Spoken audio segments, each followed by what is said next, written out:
The way to perfection. Once upon a time, in a village, there lived a young and talented potter.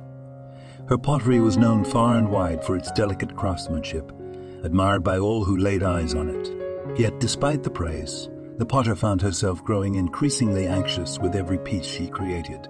No matter how many compliments she received, an invisible pressure weighed on her heart. She constantly worried about the next pot, doubting whether it could ever meet her expectations. Her mind became obsessed with achieving perfection, the perfect shape, the flawless texture, and the smoothest glaze. But the more she fixated on perfection, the more her hands would falter.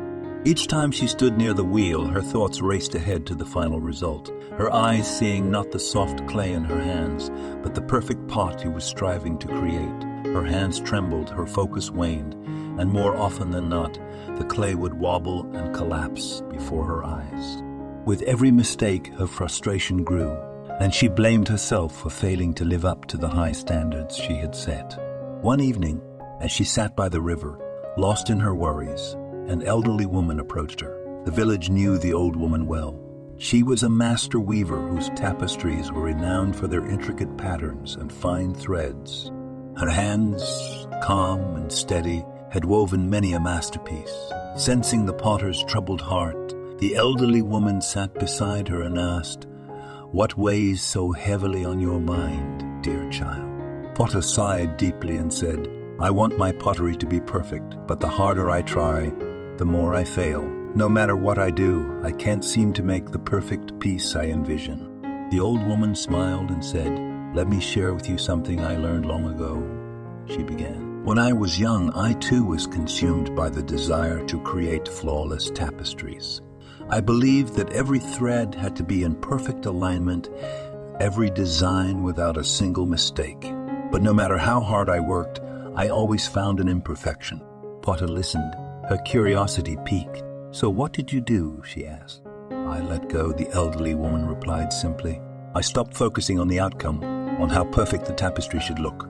Instead, I turned my attention to the act of weaving itself.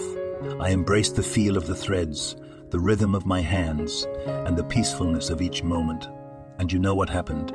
The tapestries began to weave themselves. The beauty emerged from my love for the craft, not from my quest for perfection."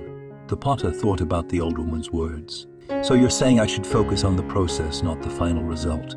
"Exactly," the old woman said, nodding. "Perfection is an illusion. When you focus only on the result, you miss the joy of creating.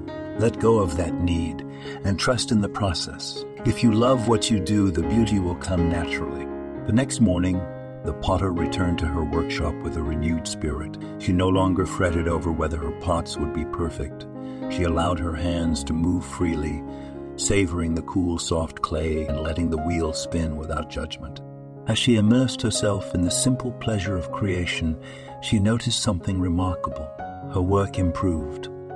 The pots became more graceful, and the joy she once lost began to return. This story reminds us that true fulfillment doesn't come from the relentless pursuit of perfection, but from embracing the journey itself.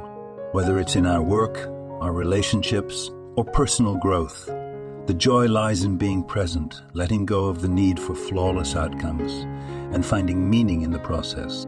When we shift our focus from the end result to the experience of creating, learning, and growing, we unlock the potential for deeper satisfaction. It's not about achieving perfection, but about appreciating each step along the way. Thank you for watching. Please like, share, and subscribe. Enjoy every step in your act.